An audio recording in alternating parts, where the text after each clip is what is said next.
Now next we will discuss solution of differential equation. अब अगर हम सिंपल अलजेब्राइक इक्वेशन की बात करें तो जब हमारे पास इक्वेशन होती है तो फिर उसका कोई सोल्यूशन भी होता है, यानी सोल्यूशन हम जो इक्वेशन का कहते हैं वो उस इक्वेशन में आने वाले वेरिएबल की वैल्यू होती है जिससे वो इक्वालिटी सेटिस्फाई हो रही हो। That is actually solution of the equation. अब डिफरेंशियल इक्वेशन भी बेसिकली एक इक्वेशन ही है, लिहाजा इसका भी कोई सोल्यूशन होगा। तो सोल्यूशन ऑफ डिफरेंशियल इक्वेशन क्या होगा? Any function f defined on some interval I which when substituted into a differential equation reduces the equation to an identity, it is said to be solution of the differential equation। यानी किसी differential equation का solution एक ऐसा function होगा। अब जब function की बात हो रही है इसलिए फिर हमें यह लिखना पड़ा कि किसी इंटरवल में डिफाइंड हो सकता है किसी कोई ऐसा फंक्शन डिफरेंशियल इक्वेशन का सोल्यूशन बन रहा हो जो किसी वैल्यू पर अनडिफाइंड हो रहा हो। अब ये हम कंप्लीटली चैप्टर 1 में बात कर चुके हैं कि फंक्शन डिफाइंड कहां पर होता है, इंटरवल्स कहां होते हैं। फॉर एग्जांपल 1/x-1 है। अब ऑब्वियसली ये 1 पर डिफाइंड नहीं होगा, इसलिए जब हम फंक्शन की बात करेंगे तो साथ ये कुछ वजाहत देनी पड़ेगी। तो सिंपल अल्फाज में डिफरेंशियल इक्वेशन का सोल्यूशन एक ऐसा फंक्शन होगा जिसको हम उस डिफरेंशियल इक्वेशन में सब्स्टिट्यूट करें तो वो इक्वालिटी सेटिस्फाई हो जाए, यानी वो आइडेंटिटी बन जाए। आइडेंटिटी इज बेसिकली कि तमाम वैल्यूज के लिए सेटिस्फाई हो रही हो। तो वो एक ऐसा फंक्शन या एक ऐसा expression solution of differential equation होगा जिसको हम सब्स्टिट्यूट करें इनटू द डिफरेंशियल इक्वेशन तो वो आइडेंटिटी में रिड्यूस हो जाए, या सिंपल अल्फाज में इक्वालिटी सेटिस्फाई हो जाए। हम कुछ एग्जांपल्स लेते हैं सॉल्यूशन ऑफ डिफरेंशियल इक्वेशन के तौर पर कि consider the equation y is equal to ax²+4। अब ये एक एक्सप्रेशन है, एक फंक्शन है जिसमें एक a जो इन्वॉल्व है, this is said to be a real constant. ये कोई कांस्टेंट नंबर है, एक आर्बिट्रेरी कांस्टेंट है। और कोई डिफरेंशियल इक्वेशन लेते हैं, let's say 2y - x dy/dx is equal to 8। अब अगर हमने ये चेक करना हो कि क्या ये एक्सप्रेशन इसका सॉल्यूशन है, तो हम जैसे अभी डेफिनेशन में बात करके आए कि इसको इस डिफरेंशियल इक्वेशन में सब्स्टिट्यूट करेंगे। If this one is verified then equation 1 या expression 1 will become solution of this differential equation 2। तो फ्रॉम 1 हम इसका डेरिवेटिव लेते हैं dy/dx। 4 कांस्टेंट है, इसका डेरिवेटिव 0, ax² का डेरिवेटिव बन जाएगा 2ax।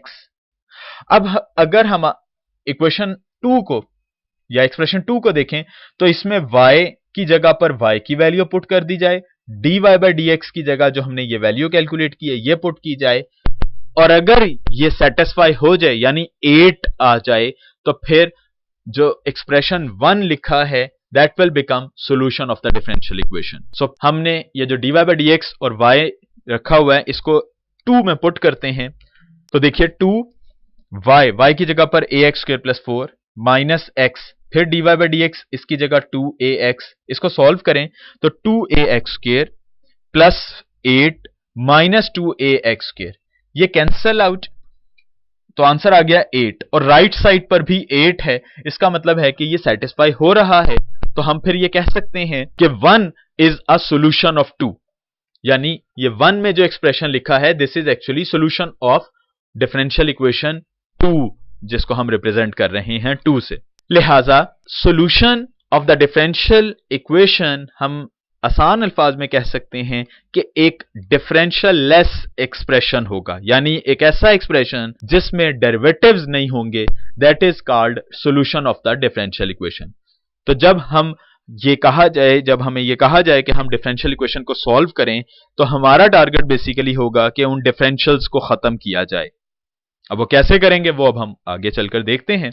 फिलहाल हम मजीद थोड़ी सी सॉल्यूशन के बारे में बात करें तो ये जो अभी हम एक्सप्लेन करके आए हैं, डिस्कस किया कि ये एक सॉल्यूशन है डिफरेंशियल इक्वेशन का, ये एक अननोन कांस्टेंट आ रहा है a।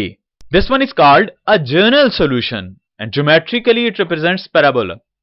जी ये जो 1 है ये जनरल सॉल्यूशन होगा। क्यों जनरल सॉल्यूशन होगा, अभी हम ये देखते हैं इस बात को कि a की कुछ भी वैल्यूज हो सकती हैं। अगर हम 1 दें, 2 दें, 3 दें तो ये जनरलाइज वैल्यू है a की, कोई पर्टिकुलर वैल्यू नहीं लिखी हुई। लिहाजा सॉल्यूशन जो हमने अभी डिसाइड किया था कि ये एक सॉल्यूशन है किसी डिफरेंशियल इक्वेशन का, तो इस सॉल्यूशन को हम कहते हैं जनरल सॉल्यूशन। और अगर हम इसको ग्राफिकली रिप्रेजेंट करें या ज्योमेट्रिकली डिस्क्राइब करें तो ये एक पैराबोलिक कर्व रिप्रेजेंट करेगा। All solutions obtain from one by putting different values of A की अगर हम डिफरेंट वैल्यूज पुट करें तो वो तमाम सॉल्यूशंस कहलाएंगे पर्टिकुलर सॉल्यूशंस। अब इसको हम ज्योमेट्रिकली एक्सप्लेन अगर करें तो ये फिगर जो है वो इसको रिप्रेजेंट कर रही है, ये तमाम पैराबोलिक कर्व हैं।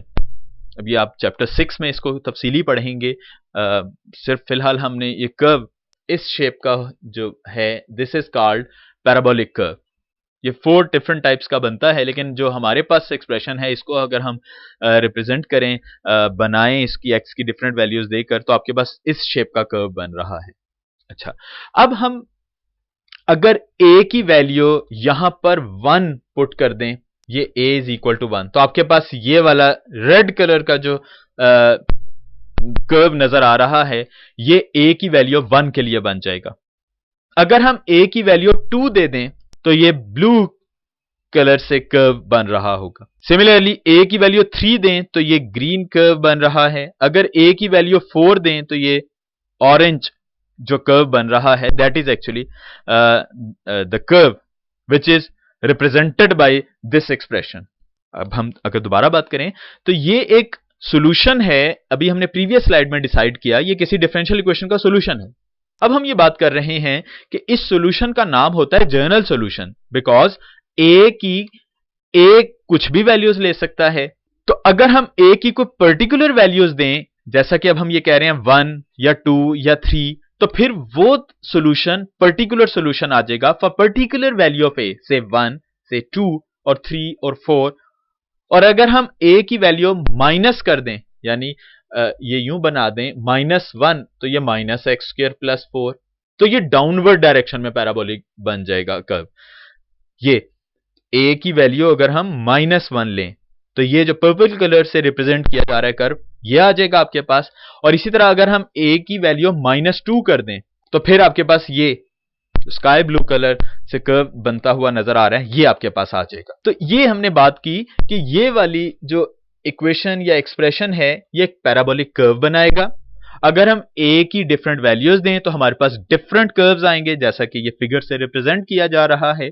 तो फिर expression 1 is called general solution, और a की अगर हम कुछ वैल्यूज दे दें तो फिर वो सॉल्यूशंस बन जाएंगे पर्टिकुलर सॉल्यूशन।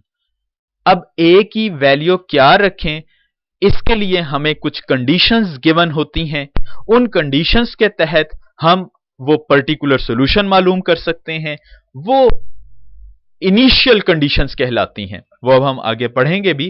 तो अगर वो कंडीशंस हमें स्टार्ट में दे दी जाएं इक्वेशन के साथ, तो फिर उनके तहत जो हम वैल्यूज a की फाइंड करेंगे वो कहलाती हैं इनिशियल कंडीशंस, और वो सॉल्यूशन फिर बन जाएगा पर्टिकुलर सॉल्यूशन। एक नोट यहां पर लिखा है कि this one is not every different equation that we write necessarily has a solution, यानी हर जो डिफरेंशियल इक्वेशन हम लिखें जरूरी नहीं है कि उसका कोई सॉल्यूशन भी आ रहा हो। यहां सॉल्यूशन आने से मुराद है कोई रियल सॉल्यूशन आ रहा हो। ये एक example, dy/dx whole square plus 1 is equal to 0, यानी बेसिकली ये रिप्रेजेंट कर रहा है कि अगर हम किसी फंक्शन का डेरिवेटिव लें और उसका स्क्वायर करें +1 करें तो आंसर 0 आ जाए, तो क्या ऐसा एक्सप्रेशन आपके पास है, यानी कोई ऐसी y की वैल्यू है जिसको यहां पर डेरिवेटिव लेकर उसका स्क्वायर करें +1 करें तो 0 आ जाए। हम जानते हैं कि जब भी हम यहां पर किसी फंक्शन का, जैसे हम कहते हैं y is equal to x, तो अगर इसका डेरिवेटिव लें तो +1 आएगा, और अगर हम -x लें तो इसका डेरिवेटिव -1 आ जाएगा।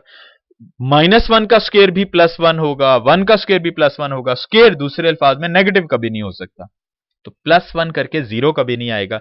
इसका मतलब है यहां पर हम ऐसा कोई भी फंक्शन या दूसरे अल्फाज में कोई ऐसा सॉल्यूशन नहीं बना सकते जो इस डिफरेंशियल इक्वेशन को वेरीफाई कर रहा हो, कोई रियल सॉल्यूशन नहीं निकाल सकते।